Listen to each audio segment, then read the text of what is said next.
A huge thank you to Four Sigmatic for sponsoring today's video.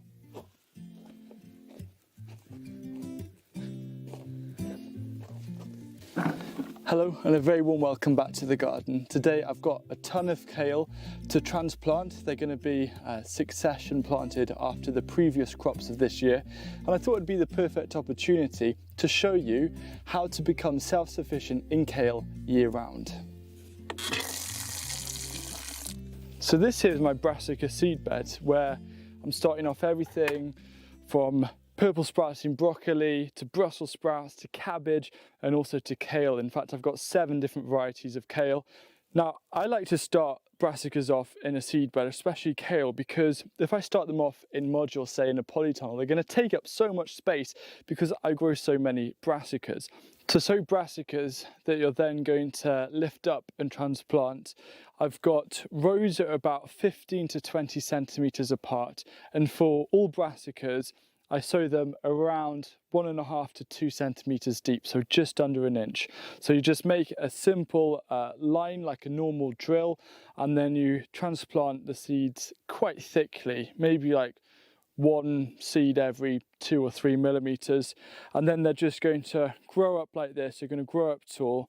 The most important thing though is to make sure when they are small seedlings, keep them really nicely watered. And now it's time for me to come in with a fork. I'm very gently going to go around and I'm going to find whatever variety I want to transplant. So this is going to be some cottager's kale, and I'm going to lift this, pop it in this bucket of water, and then start transplanting them in places where I've already had a crop or harvest this year.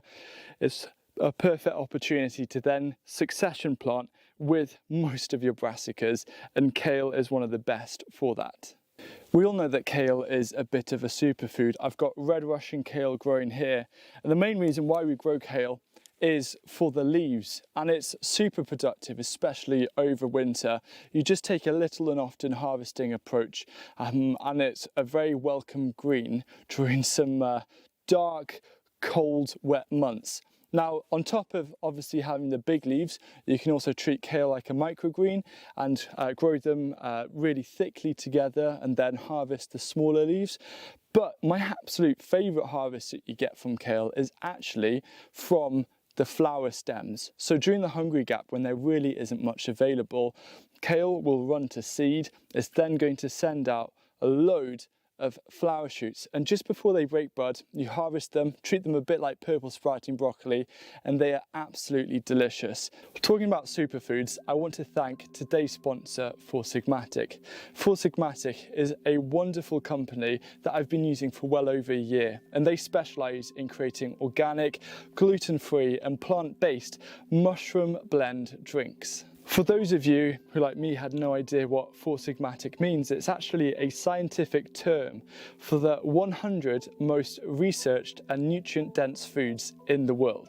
And the products created by Four Sigmatic offer us a really easy and simple way to implement these great foods within our daily routines. One product that plays a big part of my mornings is the ground mushroom coffee with lion's mane. Now, lion's mane is amazing for productivity, and one thing that really surprised me is when you're drinking the coffee, it's delicious. You'd have no idea that mushrooms are there. It's a real kind of dark, smooth, nutty roast. This coffee is also crash-free, which is a great thing, and it contains chaga, which is a mushroom that supports your immune system. So if you're looking to bring a little extra to your routines, just like I like to start my morning with a cup, or it's usually a mug of lion's mane coffee, then check the link in the description. There's a coupon code for up to 10% off on Four Sigmatic products, and I think you're going to be quite amazed by the sheer volume and choice of things on offer to help us from morning right through to nighttime. Now, in general, the sowing times for kale is around March to early June, and then the harvesting is any time from July all the way through to March and potentially even April. And here I've got this cottager's kale that I'm actually going to start transplanting here in this bed, and I'm doing a bit of an experiment. I'm going to grow all 7 varieties of kale here just to see which one I think, in my opinion, performs the best, because I'm always looking for the hardy varieties to really make sure that they go and last all the way through winter. Now, if you do want one that I know will always give good results, then that's going to be the dwarf green curled. So all I'm doing is putting in kind of a general handful of compost. I'm just using some Dalefoot compost here actually, the potting mix, just to give them a little extra goodness, like that. And I'm going to start, because they're in water, it's so much easier to start to separate these plants out. So I'm just going to give them kind of a nice shake. This is what I do with all my brassicas and also with leeks. And it might seem quite damaging, and they'll wilt for a bit, but then before you know it, they'll be perking back up and they'll start growing really rapidly.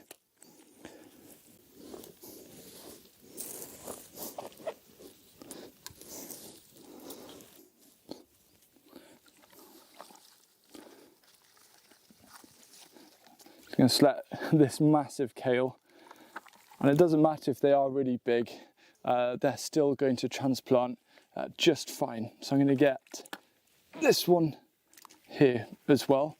So in terms of leaves, kale for most of the year is always available for us. It's usually kind of May and June where you might not have the leaves that you're after. And so what I'd recommend that you do is, say in early February, you can start off some seedlings on your windowsill. And what that's going to allow you to do is get the smaller leaves ready, because you can transplant them into a polytunnel or something kind of towards the end of March. You'll let them grow through April. So it means that during May, June, you're going to get smaller and kind of medium kale leaves just to see you through that gap. So it's not always going to give you massive leaves that you're wanting, but what it does allow you is a continuous transition right through the 12 months of the year for you to be able to harvest kale leaves whenever you want.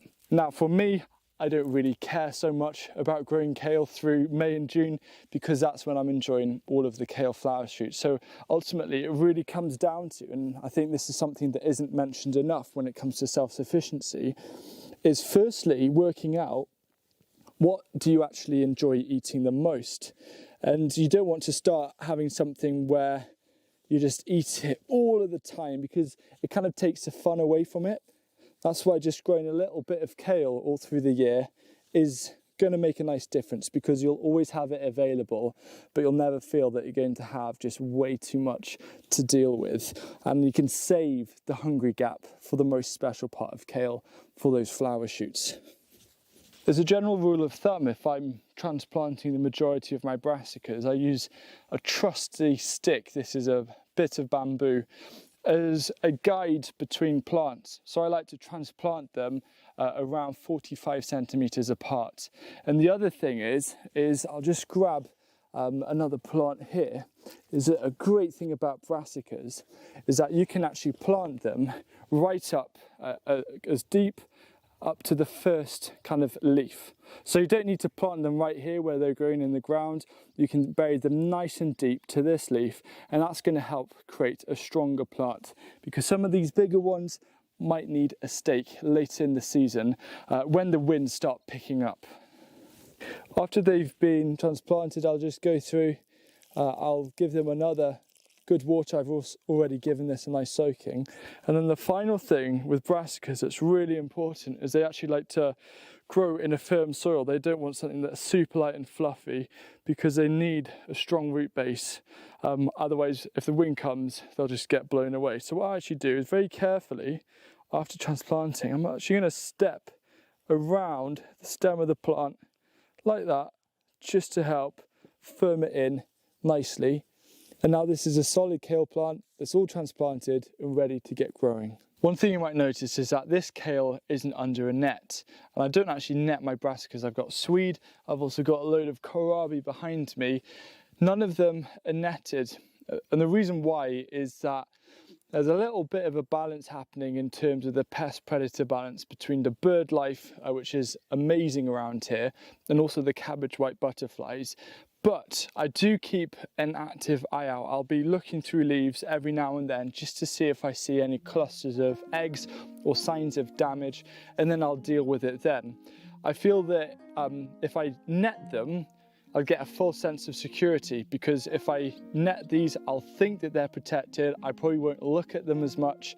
And then I've known some people who have lost whole entire beds to cabbage white butterflies because they had that sense of security. The other thing, though, I am really lucky is that because it's not close to an urban area, we don't have a big pigeon problem. And I know a lot of people in urban areas do suffer from pigeon damage. So I know this case is unique, but if you're in like a suburban urban area, I would definitely recommend netting your brassicas. And just a little tip, try and make sure that your brassica leaves don't touch the net, because the cabbage white butterflies can still lay their eggs through the small netting. In terms of general maintenance for your kale plants, it's really quite simple. I'm just lightly hoeing out some of the weeds that have appeared. And if you live in an area where you tend to get snowfall, that is one of the dangers that can come upon kale plants during winter, because if there's a ton of snow, it can actually cause the plants to collapse. So what you want to do is just knock off any heavy snowfall just to keep the plant standing, and that's really it. But in all honesty, if there's one thing that you can get started with in terms of being self-sufficient all through the year, kale works fantastically. Because it stays so fresh for so long in the ground, you don't have to worry about all of the storing methods you need to do for things like garlic and potatoes. It really can't be simpler. It's hardy, it's tasty, you've got lots of different variety. Kale is that perfect crop for you to really get your foot through the door into kind of a world of approaching self-sufficiency from your growing space.